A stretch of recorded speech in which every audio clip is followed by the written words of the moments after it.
একজন মা তার সন্তানের ছিন্ন ভিন্ন দেহ নিয়ে হাসপাতালে গেলেন।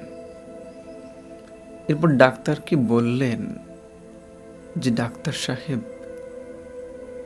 আমার সন্তানের ছিন্ন ভিন্ন দেহগুলো একটু জোড়া লাগিয়ে দিন, যাতে করে আমি আমার সন্তানের দাফন কার্য সুন্দরভাবে করতে পারি। আমি সঙ্গত কারণেই দেশের নাম বলছি না।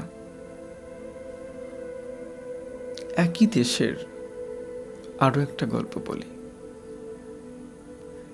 একজন 10 বছরের বালক, যার পিঠে স্কুল ব্যাগ, হ্যাঁ সত্যি তো, এই বয়সে তার পিঠে স্কুল ব্যাগই থাকার কথা, কিন্তু সেই ব্যাগ বেয়ে ঝরছে টকটকে লাল তরল। কেউ একজন সেই লাল তরল দেখে জিজ্ঞেস করল, তোমার পিঠে কি? সেই 10 বছরের বালক উত্তর দিল, আমার পিঠে আমার ভাই। সে ব্যাগ খুলে দেখা গেল একটা ছোট্ট বাচ্চার লাশ, যা দিয়ে টপ টপ করে ঝরছে লাল তরল।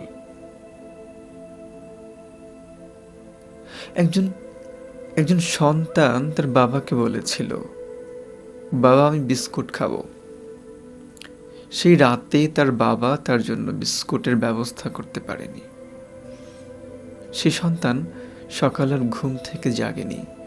বোমার আঘাতে সেই সন্তান লাশ হয়ে গেছে। বাবা সেই লাশের হাতে বিস্কুটের প্যাকেট গুঁজে দিয়ে বলছে, বাবা তুমি গত রাতে বিস্কুট খেতে চেয়েছিলে, কিন্তু আমি তোমাকে বিস্কুট দিতে পারিনি, নাও তোমার বিস্কিট। একজন ছোট্ট বালিকা হাসপাতালের বেডে শুয়ে কাতরাচ্ছে আর বলছে, আমি তো মারা যাচ্ছি, আমি সব কিছু আল্লাহকে বলে দিব। আপনার প্রিয় দলের হেরে যাওয়া,